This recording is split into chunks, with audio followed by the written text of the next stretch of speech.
Now, if your immune system weakens because of a lack of support for it, stress will kill you.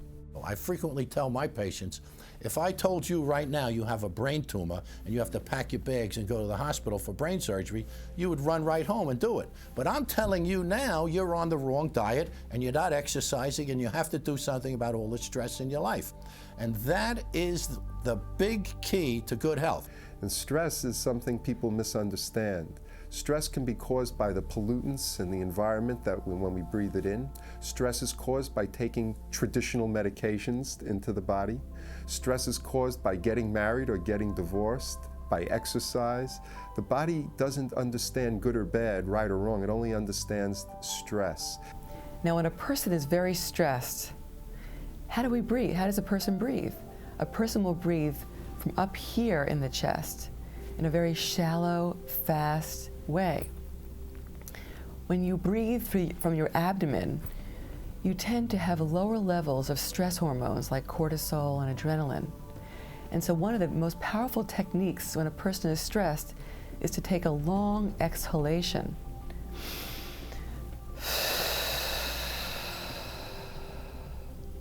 And that's a very powerful way to break the cycle of feeling stressed. And that's one of the techniques that I use in my practice and that I personally practice. And you know, we do this stuff and then we think, gee, what's the outcome? Stress, meaninglessness. You're just a year older then. That passage had an expiration date and you didn't pay attention to it. Clutter and not being connected to what's authentic. Next up, change cannot come without risks. When you're saying, I'm going to do something, change, you're taking a risk because you don't know what the future means. You don't know what is going to happen after that. So but risk is exciting. It's we have to be able to live with risk. Our whole humanity is a risk right now.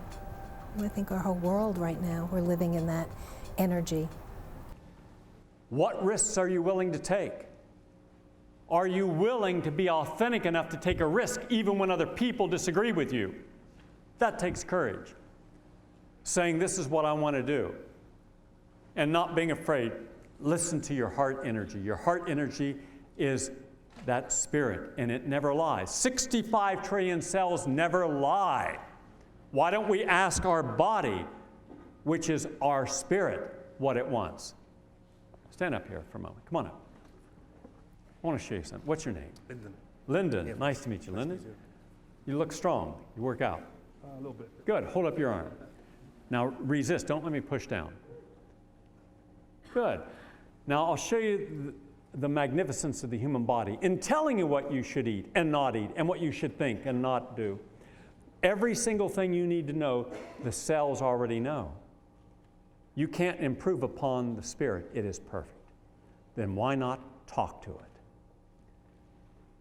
Energy is not limited to just this body. It projects out. Why do you think we're moved and inspired by things all the time out there? Because we open ourselves up.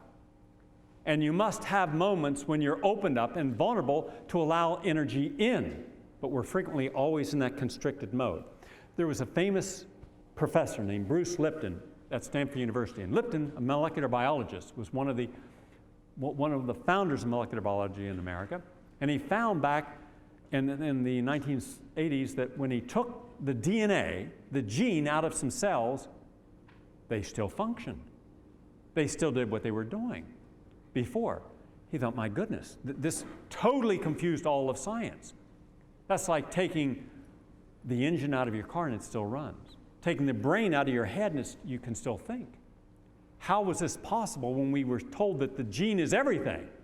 We find that, first of all, less than 5%, and this is an important number, less than 5% of the population has any hereditary linkage to breast cancer, meaning that about 95% of breast cancer had nothing to do with defective blueprints, but most of that has to do with epigenetic causes, meaning that the contractor, the individual whose life is being controlled by this mind and this perception, those beliefs are changing the genes so that you can actually generate breast cancer and still have intact genes in the system, nothing wrong with them. And all of a sudden you say, well, wait a minute. I can get cancer by the way I live, by my lifestyle, by my beliefs and attitudes. The answer is absolutely. In fact, more cancer is based on that than on the fact about genes. So the significance is this: if I can give myself cancer, I am also endowed with the ability to remove that cancer as well. And the answer, of course, about that is yes, we're powerful enough to create our illnesses, but more importantly, we're more powerful to the extent that we can eliminate our illnesses. Where I grew up, whatever you had, it's what's the genes. Well, you got hemorrhoids. Genes. You're dumb. Genes. Everything was genes. So why should I change? My brother, my older brother, Howard stopped smoking. Guys lived to be 100. You know, how many died before then? I don't know, but and then my mother, your number's in the book. What book? Well, when it's up, you'll know.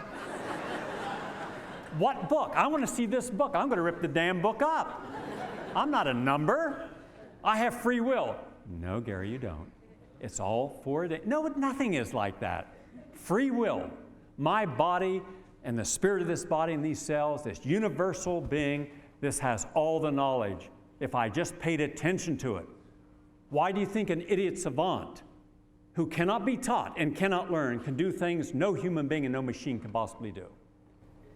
Because they sit between two universes and they take the energy from both. That means that dual universe is here. I'm not finished yet.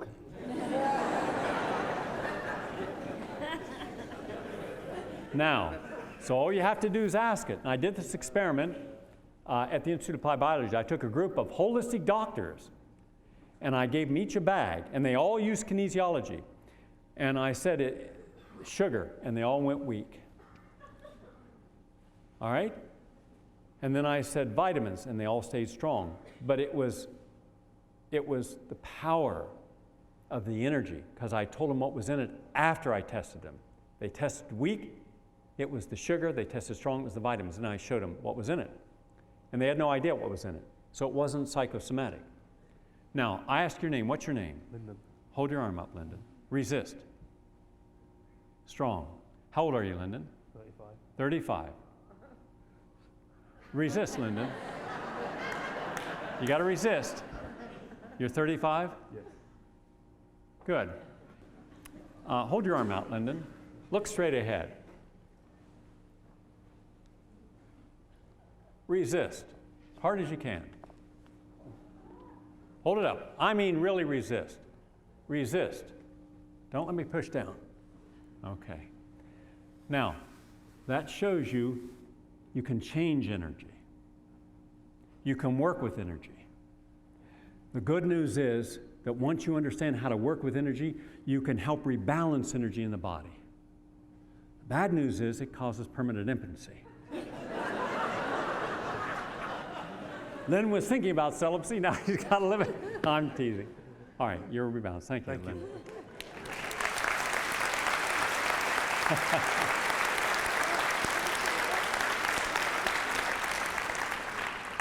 Now, if I would have given Lyndon different foods, the body would have told me which foods he wanted, different nutrients, which nutrients he wanted.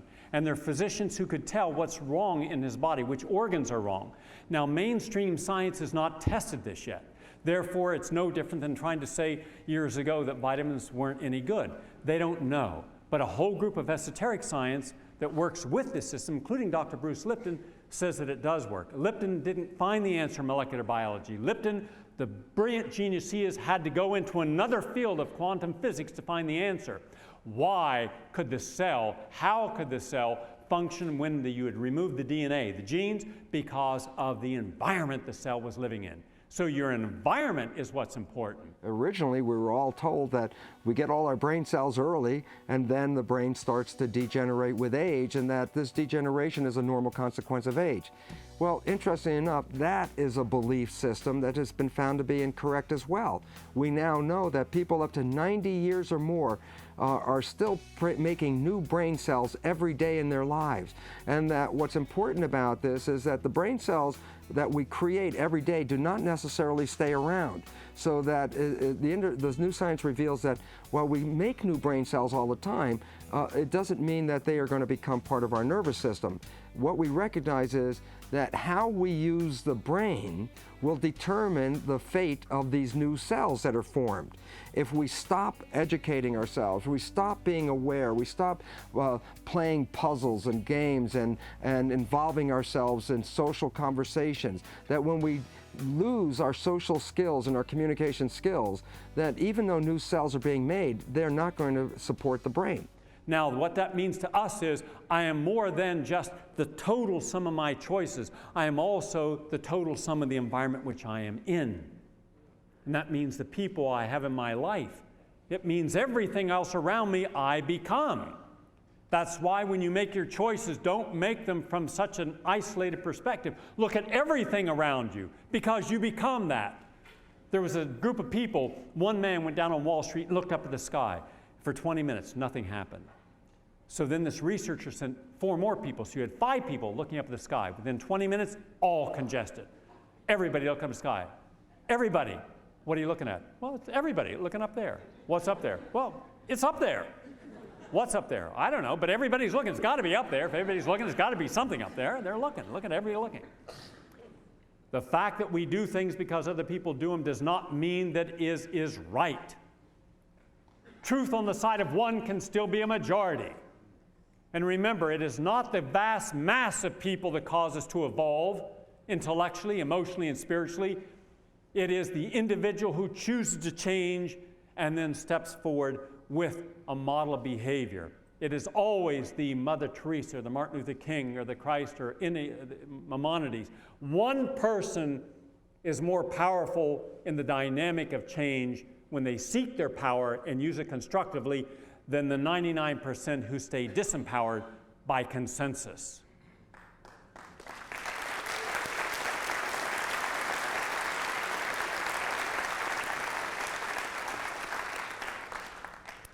Don't wait for loss. Self-actualize now. Why do we wait until something is gone? The loss of health and disease, the loss of a relationship. Think of how many times in life you had something that was precious and something that was so wonderful, and you gave it time until you got distracted with other things you thought were more important. And then you shifted the priority. You shifted the connection. And when you shifted the connection, you shifted the energy. Remember, anytime you shift connections, the energy is shifted with it. And now, instead of having that passion to share what was important, you share what you think are the rewards of something else that you're working towards. If you had it to do all over again, and you could have less of a lifestyle, but more time and quality together and more passion together, which would you choose? Which? The lifestyle? The passion? Quality of life? Quality of our relationships are what are important. By the time we figure out that the quality of a relationship is important, more often than not, we've lost it. We've lost the connection. When you lose the connection, you lose the energy. What makes a relationship wonderful and exciting and so special? The quality and authenticity of the connection. When you connect at a real level, then there's no questions that are needed to be answered because everything is answered in what you exchange in energy. The greatest communication is nonverbal passion. And why do we think that the best communication is just chatter? You think you talk yourself into something? No. We spend inordinate amounts of time chattering and too little feeling. And much of our feelings aren't even real. They're just a conditioned response to our loss or fear of loss. And fear of loss creates a whole cacophony of passion, but it's a negative passion. The passion to hold on. People, be there for your friends, or they're not friends. Be there for yourself. Be present for every moment and connect with what's essential. But to connect with what's essential, you've got to disconnect from what's not. Otherwise, you live dualistic life. People do a little bit of healthy stuff and a lot of unhealthy stuff. Some positive thoughts and negative thoughts. They're living this dualistic life and they're stuck in the psychic spasm. They're not going anywhere. And they're not going anywhere because they don't know how to affirm what they actually need. We need to surrender that and disconnect from that no longer honors us and go forward with what does. And then watch how you feel. Then there won't be motivating from loss, but rather from gain, gaining the moment. I'd rather gain the moment than focus upon what I've lost. I can't recover what I've lost, but I can gain the moment and be present again. I can regain my health. I can be present for my health. I can't undo all the bad choices I've made, but I can make positive choices now that can help me in the moment I'm in. Have the courage when you've done something wrong. Have the courage when you made foolish judgments to get out of the ego, get out of the fear, get out of being able to say I'm sorry and be present and say, okay, I've learned some lessons from the choices I've made. My belief system allowed me to make the wrong choices. Let me challenge my belief system and surrender the need to live my life through a conditioned self when I should be living through my own self. Learn the real lessons of your crisis. If you have cancer, depression, heart disease, high blood pressure, if you are in bankruptcy, if you're in a mode in your life where you don't know what to do, then there's a reason for this crisis. Learn its lessons. I think we have to open up to our crises and be willing to learn from them rather than move into the victimization and anger mode that we often do when we're in a crisis. Why me? Why me? Why me? Why not me would be a better question. Crises happen in everyone's life. So the real question when they happen, once you get past the initial shock, is how can I learn from this? What do I need to learn from this? Suffering is meaningful only if you have learned a lesson, something that you don't have to repeat the trauma again. Once you learn the lesson, then you can learn what you need to do to grow beyond that. If you don't choose your lessons, the universe will choose it for you. And when the universe chooses a lesson for you, you're tested on every lesson. And when we fail the lesson, then we frequently end up with disease or disharmony. When we learn our lesson and we're tested, we're able to think, all right, I have a new foundation. My energy is strong because it's connected to what is authentic, and what's connected with authentic can handle any crisis. Anything you throw at me, I'm going to be able to handle. Anything I lose, I've lost nothing that's essential to how I am. If you took away everything I own, I've lost 100% of what? Of nothing. I'm still me. I'm still whole. I'm still here. I'm still happy. So why should we pay such an inordinate amount of our attention, time, and energy on things that are not that essential? Next. Moments of clarity open us to new choices. So open yourself to be clear. If I'm not looking for clarity, then how can I be open to change? Clarity is what we should seek, and you can't be busy and have clarity. You've got to be quiet. You have to be focused. You have to be able to be disciplined. You have to master clarity. In a busy schedule, we don't give ourselves time to breathe. We're so hectic in everything, we're like a bunch of cockroach on speed. So think of the moments you choose to be quiet. The quiet mind is a healing mind. I teach a course on the history of mysticism, and one of the things that I notice about the mystics is that when they describe their experiences, they're really describing an experience in which the moment becomes so vivacious and so real and so exciting and so true and so complete and so sort of sufficient unto itself that there isn't any distraction. By that I mean there isn't any time. There's no past. There's no guilt going on. There's no fear. There's no future in the moment. There's just this moment. And you know, whenever any of us have had one of these moments, these kind of holy instances, they're so exciting that we can be there. And part of that sometimes happens, like again, when we fall in love, because that's a pretty immediate experience. We're pretty excited about the dynamics of the back and forth of the relationship. And then you start seeing, my God, I've been looking for love out there when I am love. Love is there. It always has been. You were born perfect love. You were born perfect trust. You were born so perfect in the energy of life. Why is it that we haven't honored that? When you look for anything outside of yourself to acknowledge who you are, it'll never be enough to make you feel you can trust yourself. That's why the rich always must try to get richer, the powerful more powerful, the celebrities more ego. That's why the ones who need love must have reassurance of how much they're loved.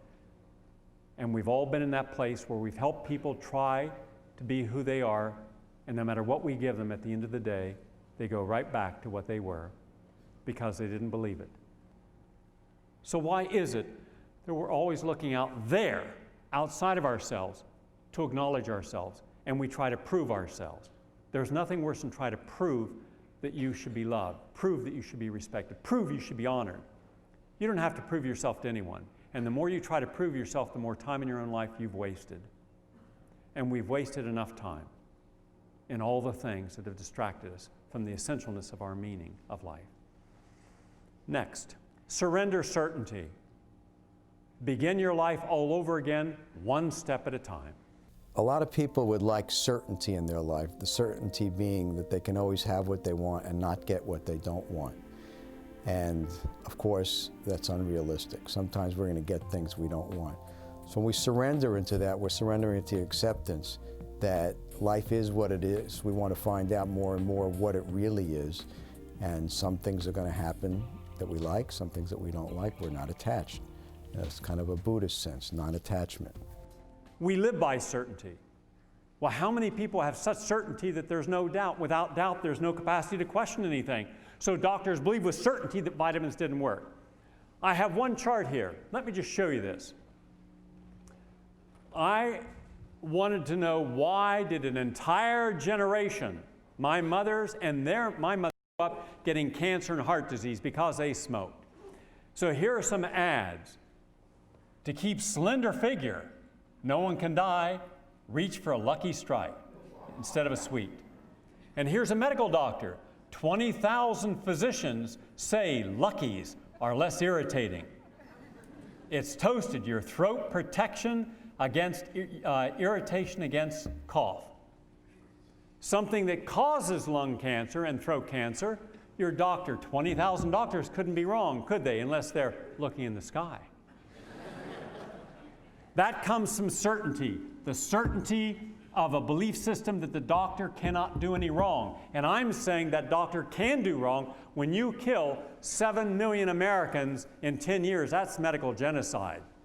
And I would think someone would have the humility and the openness to stop living in this certainty illusion and say, what don't you know? Bruce Lipton saw that you have to understand the medium of something, not just the gene. So all those people believe that it was just the gene causing disease were wrong, yet they are still doing it. Hope you've enjoyed this installment, and I'll see you next week when we continue with this series. I'm Gary Null. Have a good week.